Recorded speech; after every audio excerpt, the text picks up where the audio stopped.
તો બાળકો લાસ્ટ લેક્ચરમાં આપણે શું જોયું હતું બેટા? ઇલેક્ટ્રોમેગ્નેટિક વેવ, વિદ્યુત ચુંબકીય તરંગો વચ્ચેનો સંબંધ એટલે આપણે ચેપ્ટર નંબર 8 સ્ટાર્ટ કર્યું છે બેટા. અને એમાં સૌથી પહેલા લેક્ચરમાં આપણે શું જોયું હતું? હિસ્ટ્રી. સૌથી પહેલા લેક્ચરમાં સૌથી પહેલો ટોપિક હિસ્ટ્રી જોઈ હતી. એના પછી આપણે આગળ વધ્યા, હર્ટ્સનો પ્રયોગ બી જોયો. હર્ટ્સના પ્રયોગ સાથે પછી આપણે માર્કોની અને જગદીશચંદ્ર બોઝની પણ વાત કરી. અને નેચર ઓફ ઇલેક્ટ્રોમેગ્નેટિક વેવ, વિદ્યુત ચુંબકીય તરંગની લાક્ષણિકતાઓ અથવા પ્રકૃતિ કેવી હોય છે એ ટોપિકમાં આપણે ચાલી રહ્યા છે. તો આ ટોપિક જે છે લાક્ષણિકતાઓવાળો, કાં તો તમે કહી શકો પ્રકૃતિવાળો, એમાં આપણે ઈ અને બીના સૂત્રો લખતા શીખ્યા અને ઈ અને બી વચ્ચેનો સંબંધ શીખ્યા. ઈ નોટ બરાબર બી નોટ ઇન્ટુ સી, પાકું ત્યાં સુધી જ શીખ્યા હતા ને. અને ઝડપ ઓમેગા બરાબર કે સી એ પણ જોયા છે. હા કે ના? ઓમેગા બરાબર કે સી. આ બધા સૂત્રો જોઈને હવે આજે આપણે આગળ વધીએ છીએ. આજના લેક્ચરમાં આપણે એવું ટ્રાય કરીશું કે બધી લાક્ષણિકતાઓ કમ્પ્લીટ થઈ જાય, બધા જે પોઈન્ટ્સ છે આ ટોપિકના એ કમ્પ્લીટ થઈ જાય. ઓકે, તો લેટ સ્ટાર્ટ. કે ભાઈ આપણે 2 જોઈ હતી કે 3? મેસેજ કરો. 2 લાક્ષણિકતાઓ કે 3? બોલો, કેટલી પૂરી થઈ? 2 કે 3? પહેલી સૂત્ર લખવા વાળી, બીજી કઈ? યસ, 2 પૂરી થઈ. ઈ અને બી વચ્ચેનો સંબંધ. ઓકે, તો આજે બેટા આપણે ત્રીજી લાક્ષણિકતા જોઈ રહ્યા છીએ. ત્રીજી લાક્ષણિકતા જોઈશું. ત્રીજી લાક્ષણિકતાનું નામ છે બેટા, ત્રીજી લાક્ષણિકતાનું નામ છે વિદ્યુત ચુંબકીય તરંગો ની ઝડપ અને વક્રીભવનાંક n. ઝડપ v અને વક્રીભવનાંક n. હવે આ જે પોઈન્ટ છે આ કોઈ લાક્ષણિકતા જેવું જ વાત છે, પરંતુ એમાં આપણે ઝડપ કેટલી અને વક્રીભવનાંક કેટલો એ આપણે જોવાના છે. ઝડપ અને વક્રીભવનાંક કેટલો એ આપણે જોવાના છે. હા કે ના? Yes or no? Yes or no? ઝડપ અને વક્રીભવનાંક જોવાના છે. ઓકે, તો ઝડપ કેટલી? તો મેક્સવેલની સ્ટડી પ્રમાણે, મેક્સવેલ નામના વૈજ્ઞાનિકે જે સ્ટડી કરી એના પ્રમાણે ઝડપ જે છે એ પરમિટિવિટી અને પરમિએબિલિટી આધાર રાખે છે એવું એમનું કહેવું છે. કઈ રીતે એમણે આ વસ્તુ કીધી? તો વિદ્યુત ચુંબકીય તરંગો જે છે એ વિદ્યુત અને ચુંબકીય ક્ષેત્રના કોમ્બિનેશનથી બનેલા છે. હવે વિદ્યુત ક્ષેત્ર તમને ખબર છે પરમિટિવિટી પર આધાર રાખે, એપ્સિલોન. ચુંબકીય ક્ષેત્ર છે એ પરમિએબિલિટી પર આધાર રાખે, મ્યુ. એટલે બંને વિદ્યુત ક્ષેત્ર અને ચુંબકીય ક્ષેત્ર એ એપ્સિલોન અને મ્યુ પર આધાર રાખે છે. તો એના દ્વારા બનેલો વિદ્યુત ચુંબકીય તરંગ જ્યારે ગતિ કરતો હોય ત્યારે એના પર કેમ આધાર ન રાખે? રાખતો હશે. Yes or no? યસ, રાખે છે. અને એમને જે અલગ અલગ પ્રયોગો કર્યા એના પરથી પણ આ વસ્તુ સાબિત થઈ. તો એમણે શૂન્ય અવકાશમાં ઝડપનું સૂત્ર આપણને આપેલું છે. ભાઈ શૂન્ય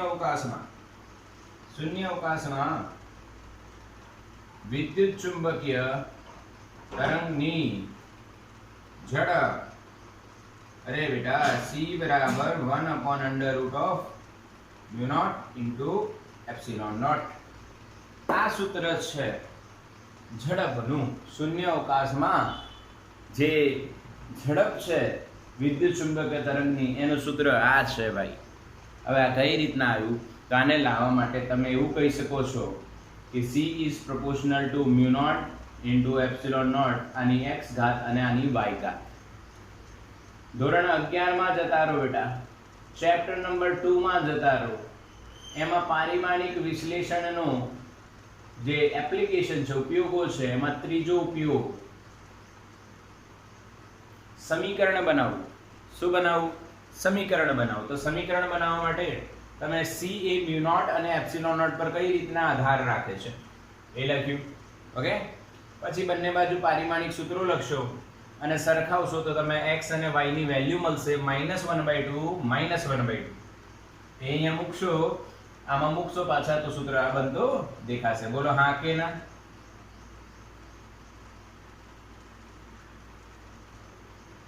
હા કે ના? યસ ઓર નો? યાદ આવ્યું?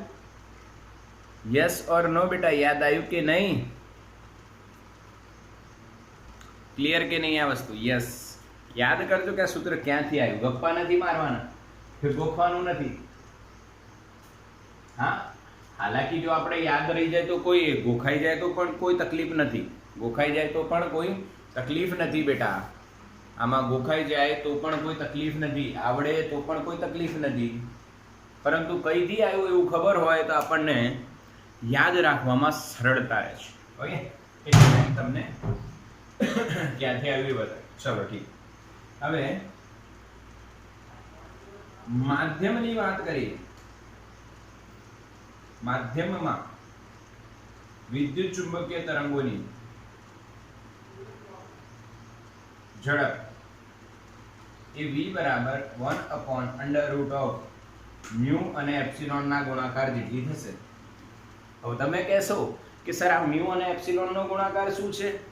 તો એ તમને ખબર છે, પહેલેથી ખબર છે કે મ્યુ એટલે માધ્યમની પરમિએબિલિટી, એપ્સિલોન એટલે શૂન્ય અવકાશની નહીં, માધ્યમની પરમિટિવિટી. આ બંને માધ્યમની પરમિટિવિટી અને પરમિએબિલિટી છે. શૂન્ય અવકાશમાં મ્યુ નોટ એપ્સિલોન નોટ હતું, માધ્યમમાં મ્યુ અને એપ્સિલોન થઈ ગયું. બિલકુલ સિમ્પલ. હવે v બરાબર શું લખાશે? 1/√μ નોટ એપ્સિલોન, મ્યુ બરાબર mu nought mu r, epsilon બરાબર epsilon nought into epsilon r. શું આ યાદ છે? હા કે ના? બોલો બેટા, મેસેજ કરો. શું આ વાત તમને યાદ છે? યસ ઓર નો? હા. અરે બેટા, મ્યુ બરાબર μ0 μr, એપ્સિલોન બરાબર epsilon 0 epsilon r. Mu r શું છે?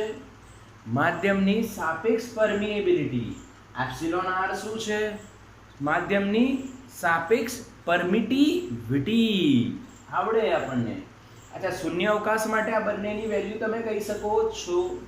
બોલો, શૂન્ય અવકાશ માટે આની વેલ્યુ કેટલી, આની વેલ્યુ કેટલી? બોલો, શૂન્ય અવકાશ માટે શીખ્યા છો કે નહીં? Yes, right answer 1 1. યસ, એટલે જ તો શૂન્ય અવકાશ માટે આપણે પરમિએબિલિટીમાં ખાલી મ્યુ નોટ લખીએ છીએ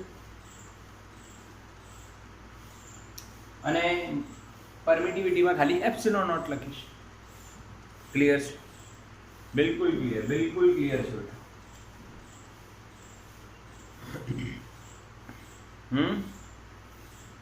હા કે ના?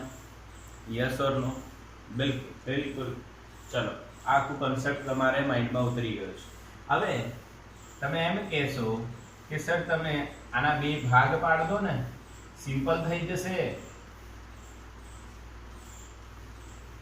એક સાથે યાદ રાખવા કરતા બે ભાગ પાડ દો. આના બે ભાગ પાડ દો. એક ભાગ જે આપણને પહેલેથી ખબર છે, બીજો ભાગ રહેવા દો, ખબર નથી શું છે, એનું કોઈ સૂત્ર બનતું નથી. પણ પહેલા ભાગનું સૂત્ર બને છે જો 1/√μ નોટ એપ્સિલોન નોટ. અહીંયા દેખો શું બને છે? c. તો v બરાબર શું આવ્યું બેટા? c/√μ nought, sorry μ r epsilon r. સમીકરણ નંબર 2.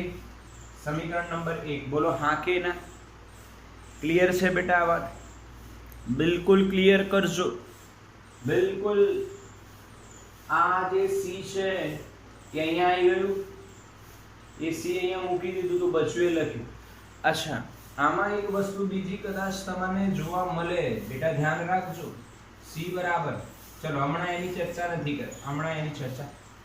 કરી, એટલે તમે અહીંયા જોઈ શકો છો કે શૂન્યાવકાશમાં જે ઝડપ હોય છે એ ઝડપ કરતા માધ્યમમાં આટલા ભાગે ઝડપ ઘટી જાય છે. તમને આ વસ્તુ ખબર જ છે. હું માની લો ગાડી ચલાવી રહ્યો છું, આમ દોડી રહ્યો નહીં, ગાડી ચલાવી રહ્યો છું, એકદમ પ્લેન રોડ છે, મસ્ત એકદમ, તો ગાડીની સ્પીડ છે. સડનલી જો રેતી આવી જાય, રેતીવાળો રોડ, માટીવાળો રોડ આવી જાય, તો મારી સ્પીડ કે ઝડપ ઘટી જશે. રીઝન કે બેટા માટીવાળો રોડ છે, માધ્યમ બદલાઈ ગયો, માધ્યમ બદલાઈ જાય એટલે આવું થાય. માધ્યમ બદલાઈ જાય એટલે આવું થાય. સિમ્પલ લોજિક છે, સિમ્પલ લોજિક છે. ક્લિયર? અચ્છા, તો માધ્યમમાં એવી તો શું ગુણધર્મ હોય છે જેનાથી એ ઝડપ બદલી નાખે છે? તો એ ગુણધર્મને આપણે વક્રી ભવનાંક કહીએ છીએ. n બરાબર c/v. કેમ કે વક્રી ભવનાંક માધ્યમનો આ ગુણધર્મ વધે તો ઝડપ ઘટે, માધ્યમનો આ ગુણધર્મ ઘટે તો ઝડપ વધે. એટલે સમ કે વ્યસ્ત, તો કે વ્યસ્ત, તો n is proportional to 1/v. એ જ રીતના શૂન્યાવકાશનું માધ્યમ એ 1/c ના સમપ્રમાણમાં છે. આ સૂત્ર બી ક્યાંથી આવ્યું એ તમને કહી દઉં. શૂન્યાવકાશ માટે ફ્રી સ્પેસ હું લખું is proportional to 1/c કહેવાય, અને માધ્યમ માટે 1/v કહેવાય. આ બંનેનો ગુણોત્તર લો, n/nfs ફ્રી સ્પેસ, તો શું આવે? c/v. શું આવે બેટા? c/v. અને nfs 1 લેવાનું. શૂન્યાવકાશનું વક્રી ભવનાંક આપણે 1 માનીએ છીએ, માપવા નથી ગયા, 1 માનીએ છીએ. Okay, clear? તો ઉપરના સૂત્ર પરથી તમને c/v શું બનતો દેખાય છે? તો એ બનતો દેખાય છે μr એપ્સિલોન r નું વર્ગમૂળ. અચ્છા, n બરાબર μr. ચલો, એપ્સિલોન r ને આપણે ચેપ્ટર નંબર 1 માં બીજું એક વાત અથવા બીજી એક ટર્મ સ્વરૂપે લખી હતી. બોલો હા કે ના? અને મેસેજ કરો કયા ટર્મ તરીકે લખી હતી. મેસેજ કરો. શું લખ્યું હતું એપ્સિલોન r ને? યસ પ્રાચી, રાઈટ આન્સર કે. જ્યાં કે શું છે? ડાઈ ઇલેક્ટ્રિક અચળાંક. યાદ કરો આ સૂત્રો, બિલકુલ સિમ્પલ છે બેટા. આ થઈ ગયા 3 નંબર. ક્લિયર? 3 સૂત્રો કઈ ગોખવાના નથી, કન્સેપ્ટ તમને બતાવી દીધો છે બેટા. એક બી સૂત્ર ગોખવાનું નથી. ક્લિયર દેખાય છે? યસ, ક્લિયર દેખાય છે. એક બી સૂત્ર આમાંથી ગોખવાનું તમારે બેટા બિલકુલ પણ નહીં. હવે અહીંયા એક અધિતર્ક આવે છે. અધિતર્કની વાત આપણે કરી. હવે અધિતર્ક, અહીંયા કયો અધિતર્ક આવે છે? કેવો અધિતર્ક આવે છે? સમજ. જેમ કે બેટા કોઈ પણ માધ્યમમાં વિદ્યુત ચુંબકીય તરંગ દાખલ થાય તો એના વેગમાં ઘટાડો કે વધારો કે ગમે તે થાય છે, વેગમાં ફેરફાર થાય છે. હવે આપણે વિદ્યુત ચુંબકીય તરંગો શું છે એ સમજવું. તો વિદ્યુત ચુંબકીય તરંગો એ વિદ્યુત ક્ષેત્ર અને ચુંબકીય ક્ષેત્રના દોલનો કહેવાય. x y અને z દોલનો કહેવાય. આ વિદ્યુત ક્ષેત્ર માની લો, મેં લો, આ ચુંબકીય ક્ષેત્ર લો, તો વિદ્યુત અને ચુંબકીય ક્ષેત્રના દોલનો કહેવાય. ઓકે, આ લોજિક સમજો. હવે દોલનો આપણે 11મા ચેપ્ટરમાં જોયા હતા. સોરી, 11મા ધોરણમાં, સ્ટાન્ડર્ડ નંબર 4. યાર મેં ઉર્દુ બોલી ગયો. Standard number 11 chapter number 14. Yes or no? એમાં જોયા છે દોલનો. હવે દોલનો થતા હોય ત્યારે માધ્યમના કણો દોલિત થાય છે. આવું તમે ભણેલા છો.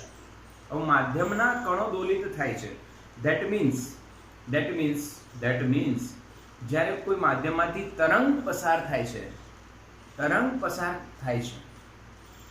ત્યારે એને રિસ્પોન્સ મળે છે. કોના થ્રુ રિસ્પોન્સ મળે છે? માધ્યમ થ્રુ. એ જ રીતના વિદ્યુત ચુંબકીય તરંગોમાં પણ દોલનો થઈ રહ્યા છે, તો એમને પણ રિસ્પોન્સ મળતો હોવો જોઈએ માધ્યમથી. હા કે ના? યસ ઓર નો? બોલો હા કે ના. સમજ્યા કે નહીં? મારી વાત સમજ્યા તમે લોકો? Yes.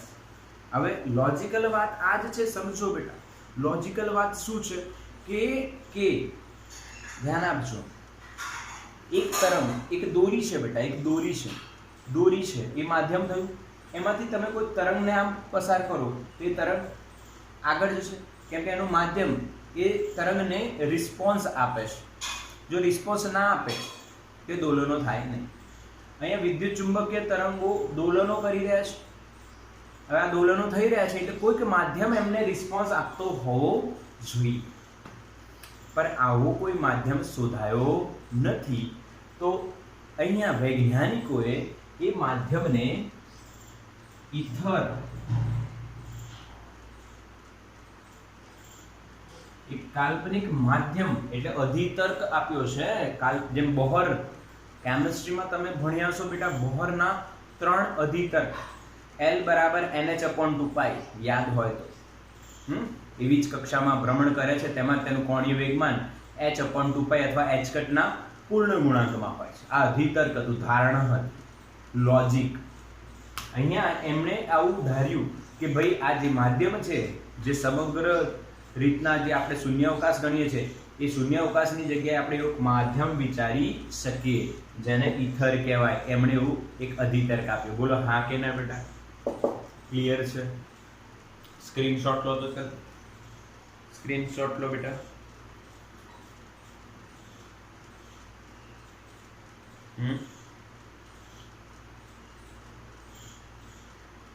Okay, done? Yes, clear છે ને? જેમ આ એક સિમ્પલ અધિતર્ક છે બેટા, જે બોહરના હતા. અહીંયા બી બે વૈજ્ઞાનિકોના નામ છે, મોર્લે કે એવું કંઈક નામ છે. બે વૈજ્ઞાનિકો છે. એ વૈજ્ઞાનિકોએ આ કંઈક પ્રયોગ કરીને પણ આ બતાવ્યું છે. એટલે સિમ્પલ અહીંયા યાદ રાખવાનું છે તમારે. યસ, ઓકે, સમજી ગયા? આ સૂત્ર, આ સૂત્ર, આ બે સૂત્રો પાક્કા. સૂત્રનો ચોપડો બનાવજો બેટા. એમાં આ બે સૂત્રો, આ બધા સૂત્રો જ લખી નાખો, પર આ કન્સેપ્ટ આખો તમે સમજી શકો છો. આ સૂત્રો લખજો બેટા. નીટ અને જેઈ અને બોર્ડ જે બી તમે એક્ઝામ આપશો એમાં બેઠા ક્વેશ્ચન્સ હશે. આ લગભગ નીટ કે જેઈ માં પૂછાયેલું છે. નીટ કે જેઈ માં ક્વેશ્ચન કયો પૂછાયો છે તમને બતાવી દઉં. નીટ ઓર જેઈ માં શેમાં પૂછાયો છે એક્ઝેક્ટ યાદ નથી, પરંતુ એવું પૂછાયું છે μ0 ε0 1/2 નું MLT બોલો. ચલો તમે MLT બોલો. તમે MLT બોલો. આનું તમે ખાલી નંબર લખો 1 2 3 શું આવે અહીંયા ઉપર, ખાલી નંબર લખજો, હું સમજી જઈશ. મેસેજ કરો, ચલો મેસેજ કરો બેટા. શું આવે અહીંયા? M1 L1 T-1 2 શું આવે અહીંયા? μ0 ε0 1/2 એક નું MLT કેટલું? ચલો જોઈએ છે કોનો મેસેજ આવે. પ્રાચી, કરેક્ટ આન્સર બેટા. 0 1 -1. કેમ? અહીંયા જો ઝડપનું સૂત્ર થયું, ઝડપનું સૂત્ર થયું તો બેટા આનું MLT ઝડપ જેવું જ હશે ને, મીટર પર second L1 T-1. Yes or નો? હા કે ના? આ નોટ કરી લેજો, નાની વાત છે. હા, નાની વાત છે. અચ્છા, વક્રી ભવનાંકનું MLT બોલો. ચલો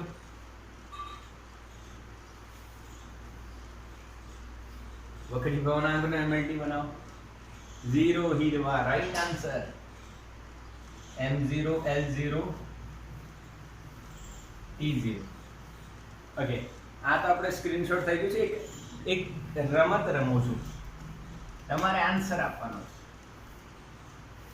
તમને ક્વેશ્ચન પૂછ્યું છે ભાઈ, વક્રી ભવનાંકનો MLT.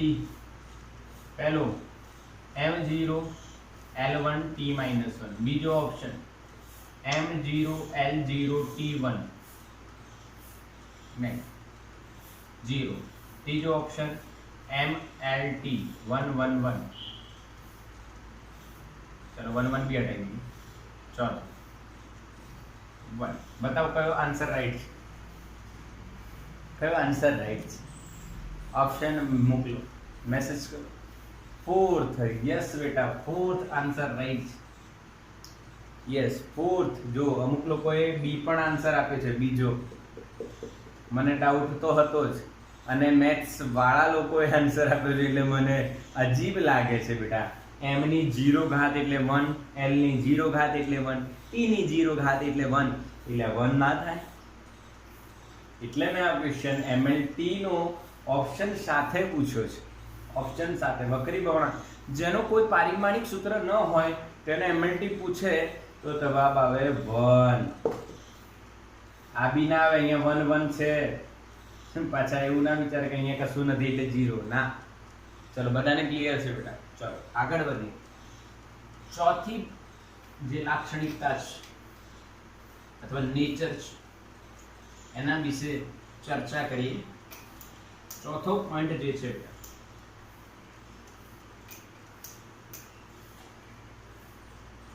એની વાત કરીએ કે ભાઈ વિદ્યુત ચુંબકીય તરંગો ઉર્જા ધરાવે છે અને તેનું સ્થાનાંતર બી કરે છે.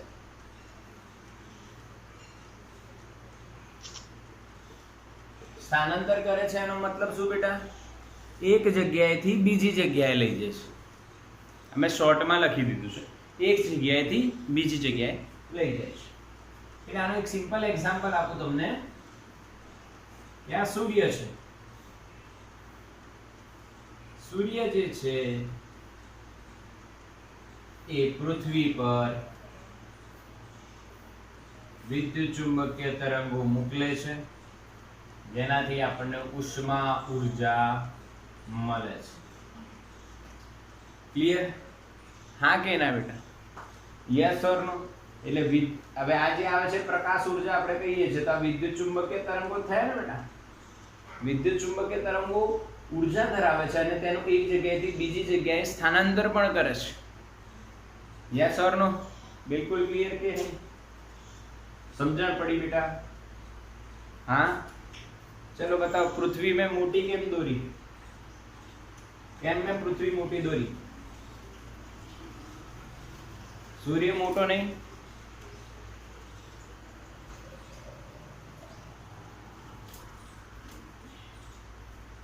बोलो, विचारो. આપણે ક્યાં હોઈએ? પૃથ્વી પર, એટલે આપણને પૃથ્વી મોટી દેખાય. પૃથ્વી મોટી દેખાય એટલે મેં પૃથ્વી મોટી દોરીશું. ઓકે.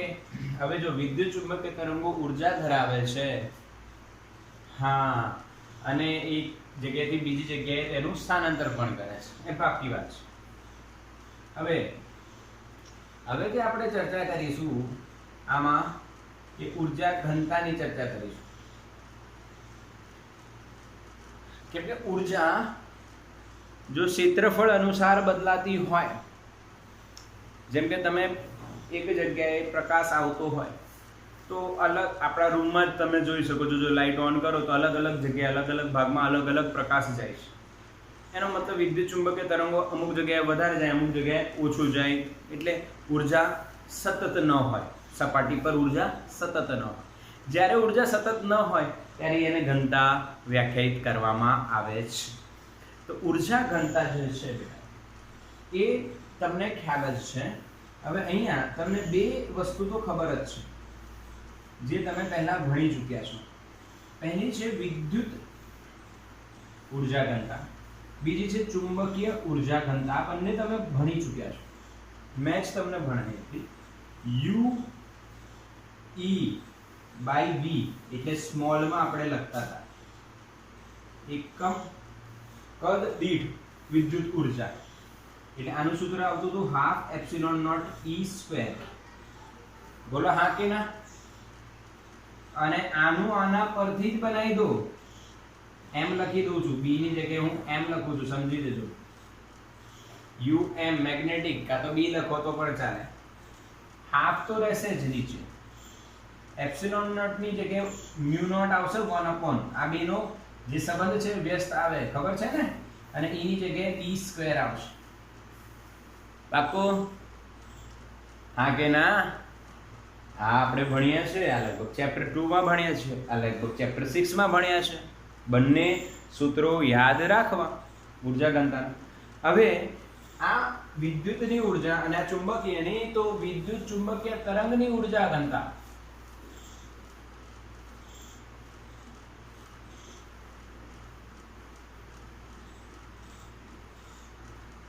શું લખાય બેટા? UEM બરાબર UE વત્તા UM, બંનેનું સંયોજન એટલે બંનેનો સરવાળો. બંનેનો સરવાળો કરશો તો તમને UEM શું મળશે? Half epsilon not E square plus B square upon 2 mu not. બોલો હા કે ના? એકદમ સિમ્પલ લોજિક છે. બંનેનો તમારે સરવાળો કરી દેવાનો. બંનેનો તમારે સરવાળો કરી દેવાનો. અચ્છા, પરંતુ આ સમીકરણ યોગ્ય નથી એવું થાય. આ ખોટું કહી શકાય. આ ખોટું કહી શકાય. કારણ કે વિદ્યુત ક્ષેત્ર અને ચુંબકીય ક્ષેત્રના દોલનો થઈ રહ્યા છે અને બંને સાઇન વિધેય અનુસાર, તમે પહેલી જે લાક્ષણિકતા જોઈ એમાં સાઇન વિધેય અનુસાર આપણે જોઈશું. તો સાઇન વિધેય અનુસાર હોય બેટા તો એનું RMS મૂલ્ય આપણે લખવું જોઈએ. પાક્કું? ક્લિયર? કયું મૂલ્ય લખ્યું? RMS. કેમ કે વિદ્યુત ક્ષેત્ર અને ચુંબકીય ક્ષેત્રના દોલનો થઈ રહ્યા છે અને દોલનો થઈ રહ્યા હોય છે અને એ વિધેયનું આપણે સરેરાશ મૂલ્ય શોધીએ તો આપણને જવાબ 0 મળે. પર વિધેય તો છે, ઉર્જા તો છે, વિદ્યુત ક્ષેત્ર પણ છે, ચુંબકીય ક્ષેત્ર પણ છે, તો એનું RMS મૂલ્ય આપણે લખવું જોઈએ. પાક્કું? ચલો ક્લિયર? અચ્છા, હવે એક બીજી વાત આમાં આવશે. આ સૂત્રમાં તમને E વિદ્યુત અને ચુંબકીય બંને ક્ષેત્રો આપેલા છે, પરંતુ જ્યારે ઘણીવાર MCQ પૂછાય બોર્ડમાં કે GNET-માં તો એમાં ખાલી વિદ્યુત ક્ષેત્ર આપે અને તમને UEM પૂછે, ખાલી વિદ્યુત ક્ષેત્ર આપે, કાં તો ખાલી ચુંબકીય ક્ષેત્ર આપીને UEM પૂછે. તો ખાલી માત્ર ચુંબકીય ક્ષેત્ર અને વિદ્યુત ક્ષેત્ર આપેલા હોય ત્યારે UEM કઈ રીતના શોધાશે? તો આપણે એમના શોર્ટ ઇક્વેશન વિથ શોર્ટકટ, છેલ્લે શોર્ટકટ બી મળશે, જોઈ લઈએ. આવો તો બરાબર, અહીંયા ધ્યાન જો. હું સંપૂર્ણ વિદ્યુત સ્વરૂપ કરું છું આને. આ એક પૂરું તમને બતાવીશ, પછી સંપૂર્ણ ચુંબકીય તમે જાતે માની લેજો. તો સંપૂર્ણ વિદ્યુત સ્વરૂપ કરવું હોય તો ચુંબકીય સ્વરૂપને દૂર કરવું પડે. તો BRMS જે છે એની જગ્યાએ લખવું પડશે ERMS upon C. કેમ કે આપણે કાલે જોયું હતું E બરાબર B into C, તો B બરાબર E by C થાય. ઓકે? અને મ્યુ નોટ ની જગ્યાએ એપ્સિલોન નોટ લાવવા માટે તમે મ્યુ નોટ ની જગ્યાએ 1 upon epsilon not into C square લખી શકો. કેમ? આ C અહીંયા જાય તો 1 upon under root mu not epsilon not, બંને બાજુ વર્ક કર્યું તો C સ્ક્વેર બરાબર 1 upon mu not epsilon not. Mu not ને આ બાજુ લઈ જાય, આ બંને આમાં મૂકી દો તો UEM તમને શું બનતું દેખાશે? જો આ તો એનું એ જ પ્લસ નીચે 2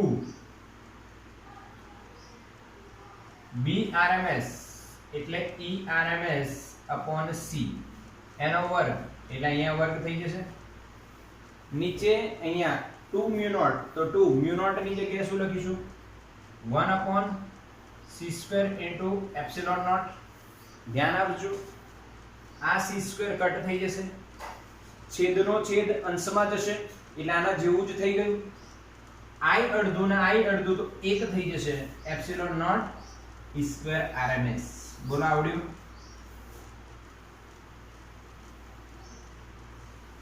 યસ ઓર નો?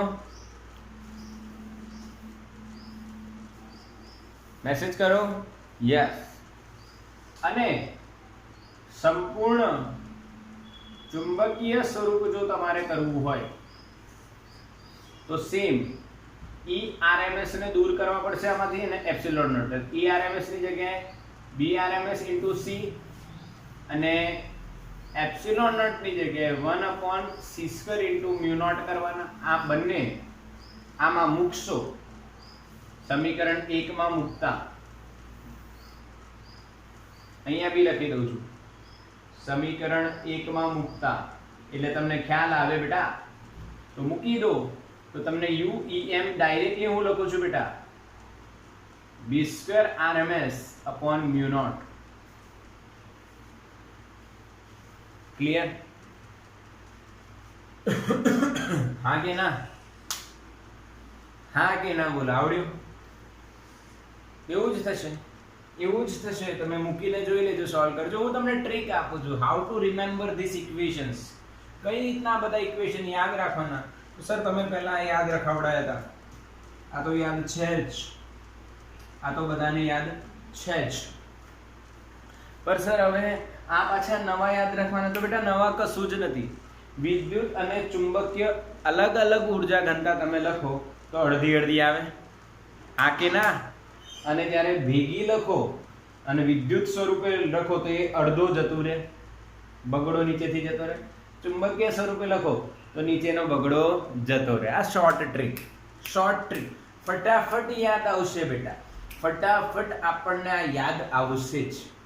આ ટ્રીક છે કેમ કે તમે આ બે યાદ રાખ્યા છે, પછી તમારે આ બે યાદ રાખવાની કોઈ જરૂર નથી. સિમ્પલ લોજિક છે.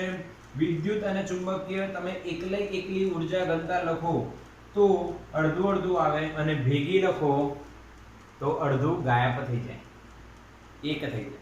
ઓકે? અને આ તો તમને ખબર જ છે, આ બંનેનો સરવાળો છે. બોલો પાક્કું બેટા? સ્ક્રીનશોટ લો આનો. યસ બિલકુલ. ચલો ક્લિયર સ્ક્રીનશોટ. ઓકે બેટા, તો આગળ વધીએ. પાંચમો પોઈન્ટ જોઈએ. ઉર્જા ધરાવે છે તો સાબિતી મળી ગઈ. હવે ઉર્જા ઘનતા પણ છે એ પણ સાબિતી મળી ગઈ આપણને, અને કઈ રીતના સૂત્રો મળે છે એ પણ આપણે જોઈ લીધું. હવે ક્વેશ્ચન એવો આવે કે બેટા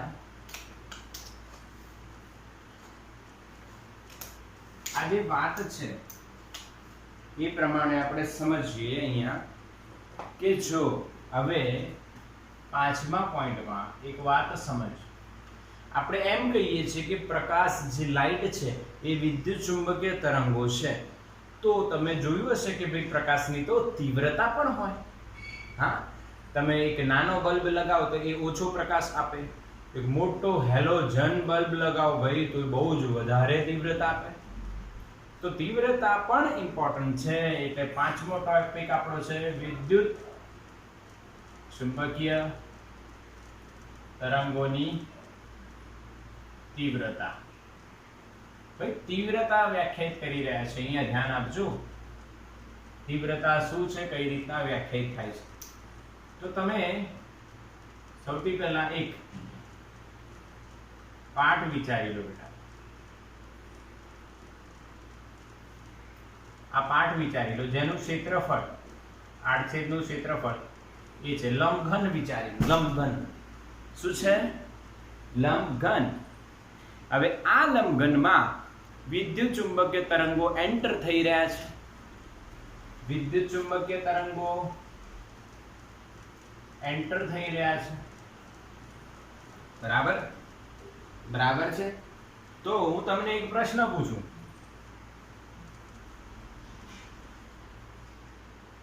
અહીંયા 3 વિદ્યુત ચુંબકીય તરંગો છે અને અહીંયા પણ 3 જ છે. બતાવો તીવ્રતા ક્યાં વધારે હશે, પહેલામાં કે બીજામાં? Yes Hirva, right answer. પહેલામાં લોજિકલ વાત છે ને. એક તમે નાનો રૂમ લો અને એમાં બલ્બ ચાલુ કરો અને એ જ બલ્બ બહુ મોટા રૂમમાં ચાલુ કરી દો, તે બલ્બની કોઈ અસર થાય નહીં, ઓછી અસર થશે. તો તીવ્રતા એ ક્ષેત્રફળના સમ કે વ્યસ્ત?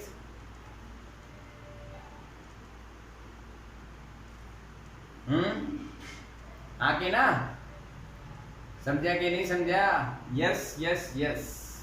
હા. બીજી વાત હવે અહીંયા તમે જો બંને બાજુ ક્ષેત્રફળ આપણે માની લો સરખું લઈએ. અહીંયા તમે ઊભા છો અને અહીંયા બલ્બ ચાલુ કર્યો છે આપણે, અને તમારી આંખમાં પ્રકાશ આવે છે.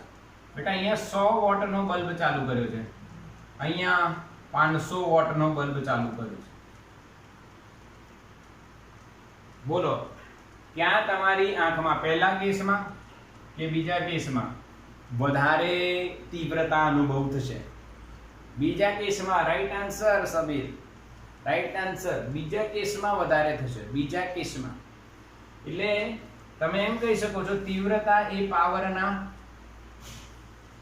પાવરના સમપ્રમાણમાં છે અને એરિયાના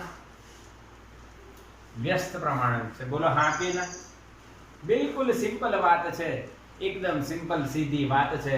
તો તીવ્રતાને વ્યાખ્યાયિત કઈ રીતના કરવામાં આવે છે અહીંયા ધ્યાન આપજો.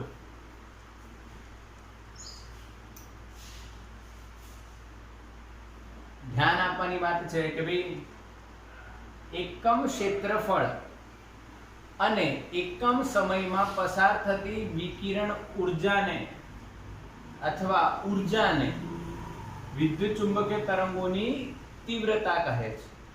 વિદ્યુત ચુંબકીય તરંગોની તીવ્રતા કહે છે. પરંતુ હું થોડુંક એડ કરું છું. વિદ્યુત ચુંબકીય તરંગોની પ્રસરણની દિશાને લંબ એવા એકમ આડછેદ ના ક્ષેત્રફળ દીઠ એકમ સમયમાં પસાર થતી ઉર્જાને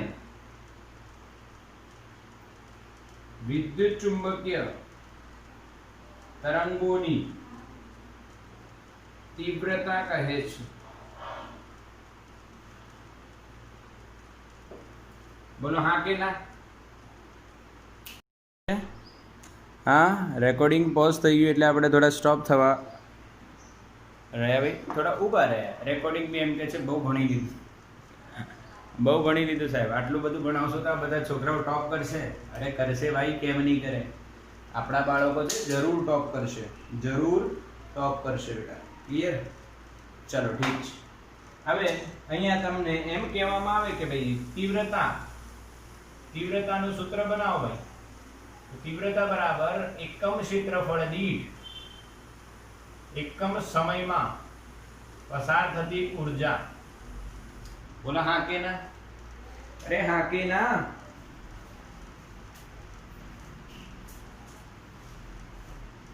સમજ્યા પડી? બિલકુલ ક્લિયર? યસ. તો હવે આનું આપણે સૂત્ર બનાવી દીધું છે. ક્યાંથી આવ્યું ખબર પડી? આનું સ્ક્રીનશોટ લઈ લીધું છે નહીં તો પાછું આ રહી જશે. સાહેબ આ શું સમજાવી દીધું? લોજિક. સ્ક્રીનશોટ લો. Okay done.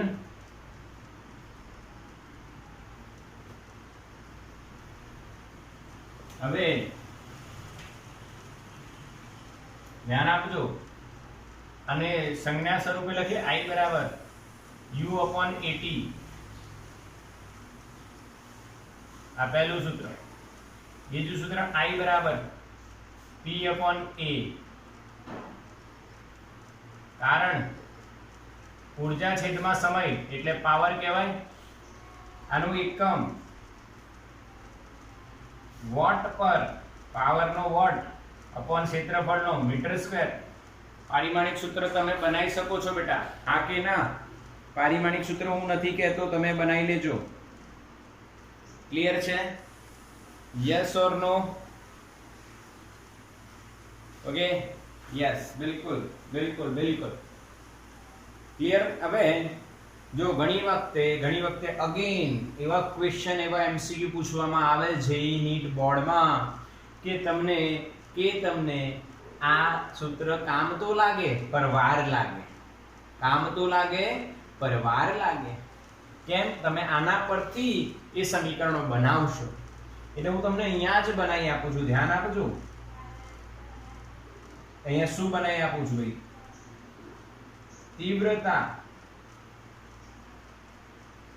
તીવ્રતા અને ઊર્જા ઘનતા વચ્ચેનો સંબંધ. આ યાદ રાખજો બેટા. અને આ સૂત્ર ચોપડીમાં લખવાનું, ચોપડામાં લખવાનું, ખાસ લખજો. તો ભાઈ I બરાબર U/AT. ક્લિયર? હવે ઊર્જા ઘનતા લાવી હોય તો ઊર્જા ઘનતા ગુણ્યા કદ થાય. હા કે ના? અરે ઊર્જા ઘનતા એટલે શું? ઊર્જા છેદમાં કદ. તો ઊર્જા એટલે શું? ઊર્જા ઘનતા ગુણ્યા કદ છેદમાં A into T બેટા. ક્લિયર? હવે માની લો અહીંયા જે અંતર છે એ બેટા D છે. કેટલું અંતર છે? D અંતર છે. અને આડછેદનું ક્ષેત્રફળ કેટલું છે બેટા? A. તો કદ કેટલું લખાય? AD. યાદ છે ને? ચેપ્ટર 3 માં શીખવાડ્યું હતું કદ કઈ રીતના લખાય? ક્ષેત્રફળ ગુણ્યા અંતર એ કદ થાય. તો ક્ષેત્રફળ ગુણ્યા અંતર એ કદ થઈ જશે. તો અહીંયા તમે બેટા U A into D upon A into T, A cut થઈ ગયા. એટલે I બરાબર U તો છે જ અંતર ભાગ્યા સમય, એટલે વિદ્યુત ચુંબકીય તરંગોની ઝડપ C. ક્લિયર? ઇક્વેશન નંબર 2 જે તમારે રાખવાનું યાદ, ICU. શોર્ટકટ બી બની ગયું નાનું. ICU. હા કે ના? અરે હા કે ના બેટા? ક્લિયર દેખાય છે? યસ. થોડીક ઇન્ટેન્સિટી વધારીએ છે આપણે પણ. ICU, I can see you કાં તો ICU, તમે જે યાદ રાખો બેટા, સિમ્પલ. અચ્છા, આ U શું છે એ ખબર છે ને તમને? EM વિદ્યુત ચુંબકીય તરંગની ઊર્જા ઘનતા છે બેટા, EM. ઓકે. અચ્છા, હવે I બરાબર CU પરથી બે સૂત્ર બીજા બને. I બરાબર C into U EM ની value epsilon not E square RMS અથવા B square RMS upon mu not. હમણાં જોયું તો ઊર્જા ઘનતાના સમયે. હવે જો અહીંયા દાખલા કેવા પૂછાય બેટા? આ તો આવડી જાય ને, આના પર ચર્ચા નહીં કરતો, શાંતિથી બેસીને આની ચર્ચા થોડી કરવાની છે. અરે સર આ તો હમણાં તો જોયું તું, એટલે આવડે છે. હવે તમારે એક વાત સમજવાની છે. જો તમને ક્વેશ્ચન કેવા પૂછાય બેટામાં, હું તમને ERMS ની વેલ્યુ આપી દઉં ભાઈ, ચલો 10�3 વોલ્ટ પર મીટર આપી દીધી, અને હું તમને કહું તીવ્રતા શોધો. શું કહું?